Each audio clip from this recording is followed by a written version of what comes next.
Sir చెప్పండి. ఇప్పుడు NDA నూతన ప్రభుత్వం ఏర్పడింది కదా!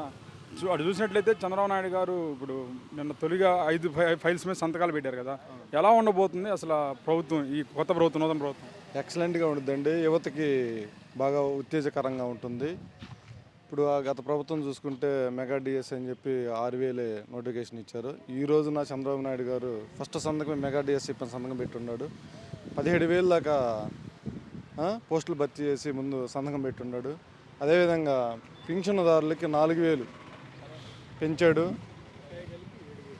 మొత్తం కలిపి ఈ నెల నుంచి రేపు ఫస్ట్ తారీఖు నుంచి 7,000 తీసుకుంటున్నారు. అదేవిధంగా దివ్యాంగులకి వాళ్ళకి డైరెక్ట్గా 6,000 చేసి ఉన్నారు.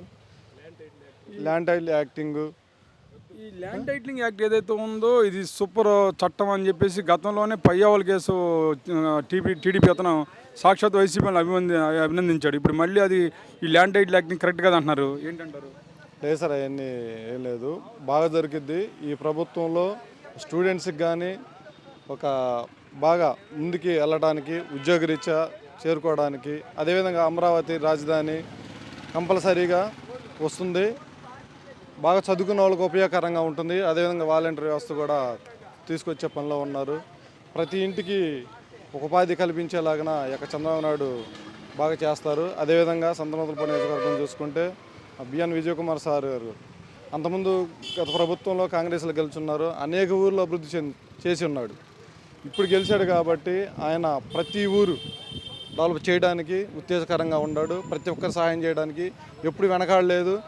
ఆయన దగ్గరికి వచ్చారంటే కంపల్సరీ పనిచేసి పంపించే వ్యక్తి. అందుకనే కావాలని జనం సార్ని గొప్ప మెజార్టీతో నూతలపాడులో గెలిపించుకున్నారు. ఇప్పుడు ఈ ఎన్డీఏ ప్రభుత్వం ఈవీఎంలో అనేవి చాలా అవకతవకలు జరిగింది, పెద్ద ఎత్తున ట్యాంపరింగ్ జరిగింది, అందువల్లనే ఇంత మెజార్టీతో గెలిచారని చెప్పి వైఎస్ఆర్ కాంగ్రెస్ పార్టీ అంటుంది. సార్ అంతకుముందు కూడా గత ఎన్నికల్లో చూసుకుంటే ఈవీఎంల ద్వారానే వాళ్ళు కూడా విన్ అయి ఉన్నారు. అప్పుడు మేము అనుకోవచ్చుగా టీడీపీ ప్రభుత్వం ఉండవాళ్ళు కూడా అప్పుడు కూడా ట్యాంపరింగ్ జరిగిందండి, ఆ విధంగా వాళ్ళు గెలిచారని చెప్పి 150 సీట్లు వచ్చి ఉన్నాయి.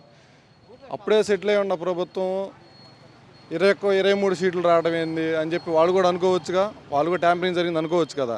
కాదు సార్, అదేం ట్యాంపరింగ్ ఏం లేదు. ప్రజలు వద్దనుకున్నారు, నిక్షపాతంగా చంద్రబాబు నాయుడు కావాలనుకున్నారు, అమరావతి రాజధాని చేయాలనుకున్నారు.